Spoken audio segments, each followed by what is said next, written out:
ഞാനിന്ന് പാടാൻ പോകുന്നത് ഒരു ശിവ സോപാന സംഗീതമാണ്. എല്ലാവർക്കും പരിചിതമായിട്ടുള്ള മഹാദേവനെക്കുറിച്ച് എത്രയോ വിവരിക്കുന്ന ഭഗവാന്റെ സങ്കല്പം എത്രയോ വരികളിലൂടെ അല്ലേ പറയുന്ന ഒരു പാട്ടാണ് മറ്റേ നാഗഭൂഷിത പദങ്ങളും. അപ്പോൾ അതിൽ 2 വരി സോപാന സംഗീതം അത് ഭഗവാനെ സ്തുതിച്ചുകൊണ്ട് പാടുന്ന പാട്ടാണ്. അപ്പോൾ അത് ഞാൻ പാടുകയാണ്. ഇഷ്ടമായെങ്കിൽ എൻ്റെ ചാനൽ ലൈക്ക് ചെയ്യണം, സബ്സ്ക്രൈബ് ചെയ്യണം.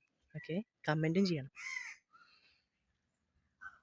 നാഗഭൂഷിത പദങ്ങളും ചടുല താളമോടു തിരുനടനവും ഭസ്മഭൂഷിത മുരസ്ഥലം ഹരിണ ചർമ്മവും ഫണിഗണങ്ങളും വാസുകി പരിവിശോഭിതം വിമലവക്ഷസുംഭവയാവഹം ചന്ദ്രശേഖര തെളിഞ്ഞു കാണണം അന്തികേ മമ സദാശിവ നീലകണ്ഠ തവ നീലകണ്ഠവുമതിൽ പുളഞ്ഞുര ഹിമാലയം ഭൂതിശോഭമവിയും കരങ്ങളിൽ ഡമഡമാരവം കടും തുടി ശൂലപാണേ